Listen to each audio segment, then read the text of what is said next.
So you can see I don't mind getting more Codex. Like, you build so many of them. Welcome back. This is Tldr with another Etheria restart video. Today we're going to be going over Shell Lab, which is an event in which you can get one free shell of any triple matrix as long as you have gotten that kind of shell before. Right. So what is the recommendation? If you just want it quick and dirty, here it is. Get a Codex with Swift Rush, Bulwark, Swift Smite. Like and subscribe. Comment down below. Thank you. All right. Now, what are some considerations of what you should actually get and why? I like to teach why you should actually do things, not just have the answer. So first up, what is Shell Lab? What is it going to be like, and why should you farm? Okay. So Shell Lab is going to start tomorrow on the 19th, right? Probably already started by the time you're watching this video. And what happens is that you do a few easy missions, and then you basically do some shell farming, you do some PvP, you do some other random stuff, and then after that, they just hand you the currencies. You can choose one shell to get for free, and you can choose all the matrix on it exactly as you want. Right? So as long as you have unlocked it before, I mean, you've gotten a single copy of it, any copy of it, then you can go ahead and get the shell that you want exactly. Now, what are some considerations for the shell you should get? First consideration is, can you farm that dungeon? A lot of the new players right now are going to be able to clear Nico Nana, maybe Hoyan, and then Sharon and Rengokutsu are going to be the harder ones. Right? If you have Fiamelia, Fucho, and then Sharon is a bit easier. Otherwise, you kind of really have to build Kachi the Guard. And even then, it's still a bit tough. You have to do like a DPS race against Sharon. Okay. So first is, can you farm the dungeon at all? If you can't farm it, obviously, that's probably a one that you might want to get if it really matters. Second consideration, is it impactful? Will it help you a lot right now? Of course, most people are going to be choosing shells that are good for PvP. Because that's kind of the end game. Now, you can choose a shell that is good for PvE if you're trying to farm still. And a lot of people might also choose shells that are going to be good for Nether Query, which is an event. If you go back to the calendar, Nether Query is going to be an event coming up in the 26th of February. And that's going to be a competitive endgame PvE, sorry, where you're trying to compete for the highest score, how much damage you can deal against the boss. So you might want to get a shell to do better in that, because that has a really good reward of getting those LD fragments.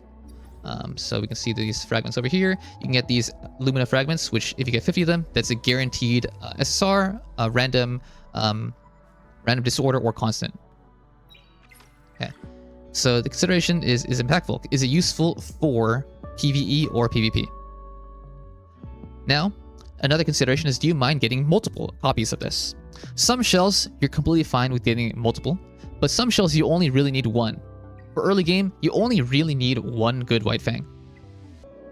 Likewise, you probably don't need that many gigabytes right now. Similarly, if you go to Sharon, you only need one PvE supernova ever, and you only need one PvP supernova ever for Fucho. So that's a consideration. Do you mind getting multiple copies of the same exact thing?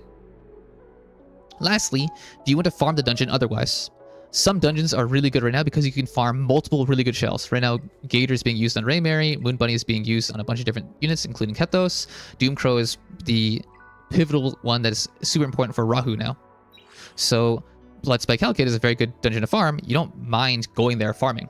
Meanwhile, if you are a veteran player, right, you really don't want to farm Nico and Nana, because you probably already have all the Alicorns you need, you probably already have all the Gigabytes you need, probably already have all the Artisans you need. You might be just looking for one White Fang for Nether Query.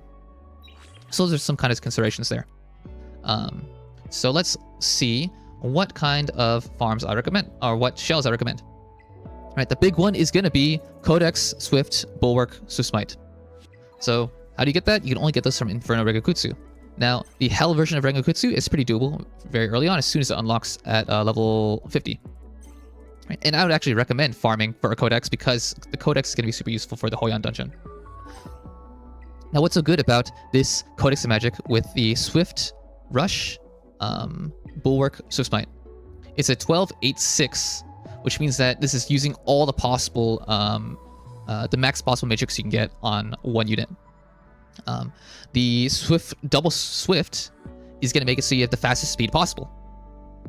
Meanwhile, the Bulwark means that you cannot be CC'd on your first turn unless you get stripped, unless you lose the immunity. Right, so Bulwark is going to be an important PvP matrix, especially for a turn 1 player trying to run CC. A lot of the CC units are going to be running double swift Bulwark if you have it, just because if you're playing CC against someone else's CC, if you have Bulwark and they don't, even if they go first, you can still deflect away that CC because you have immunity, and then you can CC them back. Right, so, and then obviously going faster is better when you're trying to rush and CC the enemy team and then just one-shot them. Right, so Swift Rush, Swift Fight, Bulwark is going to be super, super important in general for PvP, and you don't mind having like 4 of these. Now, if you get a Swift Raid randomly, that's totally fine, you can use that, but the Swift Fight's better because of the effect accuracy here. Well, the Swift Raid is usually wasted on those people who really want to go fast and don't really care about the damage at all, such as Obel, Nahor, sometimes Flume. Right, so there we have the best recommendation. Now it's not just only PvP it's useful for, though.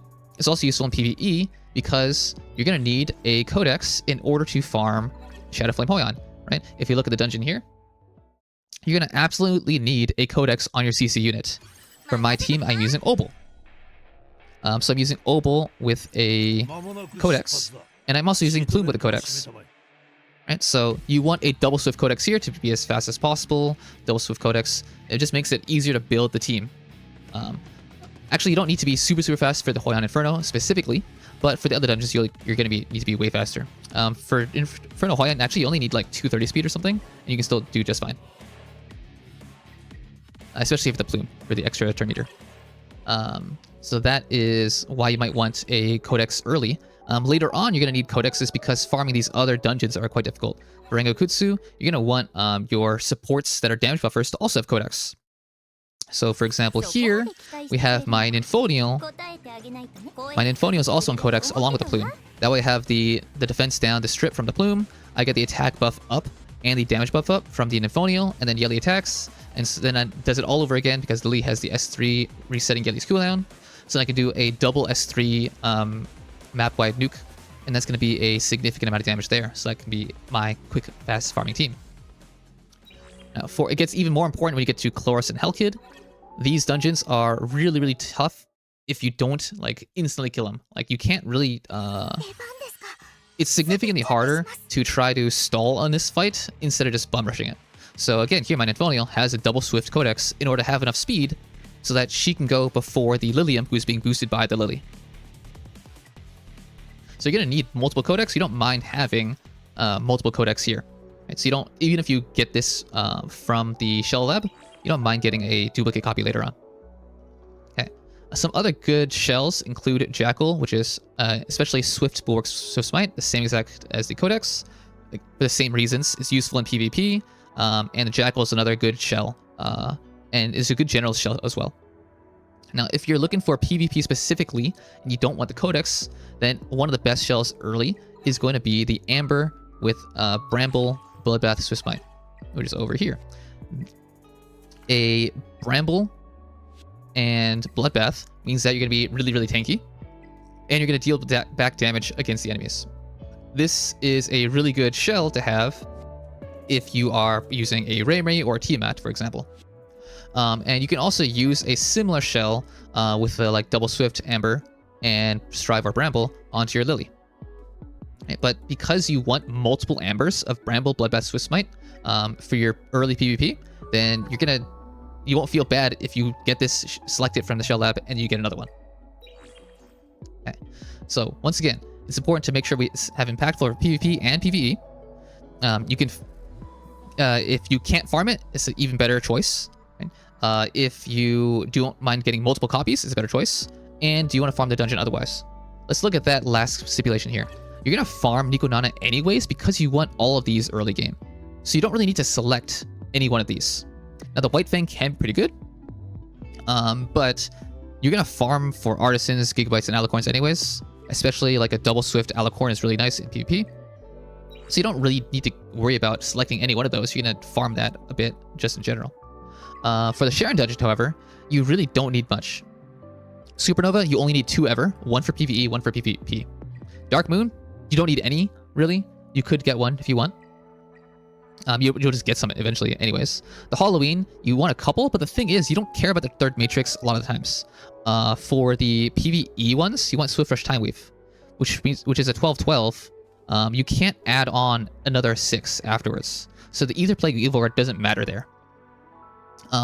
If you were to get a Halloween, a Bulwark Bloodbath, Ether Plague, or Evil Guard would be pretty decent, and that could be useful in PvP if you wanted a Bloodbath on Halloween. For example, a good Halloween unit right now is going to be the Fiamelia, who uses the, let's see, you can use Evil Guard or Ether Plague really, and then you can use Bloodbath Bulwark if you wanted there, or you can use Swift Rush instead. Meanwhile, Golden Line, you only need 1 of, or maybe even 0 of. The Golden Line is nice to have for Nether Quarry or Cage Rumble, but really just not that important overall. So like, Sharon is a kind of skippable dungeon, except that some people really want the Halloween, so that could be an okay choice for you if you are past farming that stage already. Okay. Meanwhile, the Jackal is always nice to have, and the Ambers are nice to have. Meanwhile, some people want multiple Revelations, trying to farm for these Swift Revelations, and then you force on Swift Rush to go fast for Cleave. And so because of that, you might be wanting to farm Hoyon a bit more. And so if you're farming a lot of Hoyon, maybe you don't really need to get one of those particular shells. Now, back to the Codex here. Right, Codex, you can farm along with Count, Fortissimo, and Lighthouse. Lighthouse is a decent shell, but you don't need that many of them. And it's not really required. There's many options they can use other instead of Lighthouse. Fortissimo is useful for certain characters, especially for one of the builds for Fiamelia. Wellspring, and you can do Wellspring Time Weave, or you can do Wellspring Cure Evil Guard, or Wellspring Bloodbath Evil Guard, or Wellspring Swift Rush Evil Guard. Right? But you have so many choices there, you don't really need a perfect Fortissimo. And it's just kind of like an extra thing. There's many more options for that character. The Count is actually quite nice, and if you're trying to speed clear through some content, or if you're trying to do high Nether Quarry runs, then you do want a Count, or even several Counts. And in PvP, it is useful to have a Count in order to one-shot a character, instead of using the Tiger Yin. For Tiger Yin, you would normally be using this to farm, and you saw that this is the shell that I use on my Lilium right now in PvE. But in PvP, what happens is instead, you're really going to want to have the Harvest. So my PvE Lilium, the shell is a Count, and if you look at the Matrix, it's a Battle Kenai Swift, right? Wait, what the heck is this? Well, what happens is, I don't even care about the Matrix at all. I'm just slamming on Kenai and Harvest. Any shell with any Count with Kenai is usable in PvP, because I'm just using this for the Harvest. I'm using for this Kenai, and I'm slapping Harvest, forcing it on, because Count doesn't normally have Harvest. Because of this is my one-shot units character. I don't really care to have the perfect Matrix, and so I wouldn't select the Count for PvP. But for PvE, if you're trying to min-max there, you can try going for the Fury Momentum, Fury Edge one. Okay. If we go back to Chloros over here, right? Sword 7 is kind of skippable. Ouroboros is also kind of skippable. The Tiger Yin, however, is really good for farming content. And the Reaper Steps is also pretty good in PvE as another way to counter against CC. So because of that, Tiger Yin, if you already have a couple Reaper Steps, you don't have a good Tiger Yin, maybe Tiger Yin is good to pick up for you. Then we have the Hellkid Dungeon. For Hellkid Dungeon, we have the Gator, Moon Bunny, Doomcrow, and Ace Batter. Ace Batter is PvE only. And so what happens is, if you're a veteran, you might actually want to pick up some of these. The Doomcrow is really good if you have a Rahu. The best one is probably going to be Bramble, and then you can go Bloodbath and Fury Edge to make your Rahu do insane amounts of damage on a follow-up. Gator is really common on the Ray right now, so you might want a Wellspring Bramble Ether Plague Gator. Wellspring for HP to make your Ray Mary do more damage. Then you have Bramble, so you have the counterattacks, and then you have Ether Plague for even more HP to do more damage.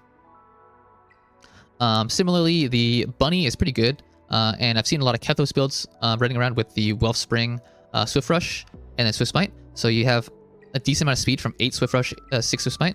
And you can go max Wellspring for the reduced damage, or you can go even faster with the 12 Swift Rush. But that is going to be really nice for your Kethos to do a bunch of damage and also have some good utility with the speed.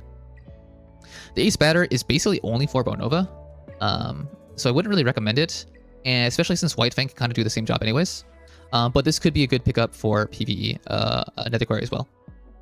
Right, so there we go. There are my thoughts on the best shells to pick up, right? So the most important thing is basically you get a Codex, Swift Rush, Bulwark, Swift Smite. That's going to be helping you the most. You really don't need any other shell in particular for PvE, but this one helps a lot, even though there are multiple options for the Codex. You basically any double Swift Codex is fine, but having the Bulwark especially is the most important because of Freya. The Freya S1. Where is Freya? Freya S1. She gives this bonus turn meter for your teammates if they get a buff. Well, Bulwark at the start of the fight gives a bonus, is a buff, so it gives bonus turn meter. And so you can get a bonus 8% turn meter on Freya, or you can get a bonus 4% turn meter on a different unit, different ally if Freya's on the team, which basically is your way to go first no matter what. If you have a 350 or so Freya with Bulwark, then you're guaranteed to take the first turn in PvP, so that's a very valuable tactic, and that's why the Bulwark one is more important than the Bloodbath one, for example. Really quick as an aside, if you still have your module select box here for the shell passive, go ahead and use the Shadow Dash passive onto your Codex for the max speed, and you will not regret it. So the most important thing is just get the Codex, honestly. That's going to save your butt. That's the hardest one to farm, and Swift Smite is going to give you so much value. I farmed Ringo quite a bit. You can see my own shells here. I have so many Codex built. So you can see I don't mind getting more Codex. Like, you build so many of them. And what happens is I had no Swift Smite, Swift Rush, Bulwarks, except this one, which I made in the last shell lab. Okay? So this is why I recommend it. You really want that Bulwark Double Swift Codex. It's going to help you so much. All right. So there you go. That is Shell Lab in a nutshell. See you guys later. Bye.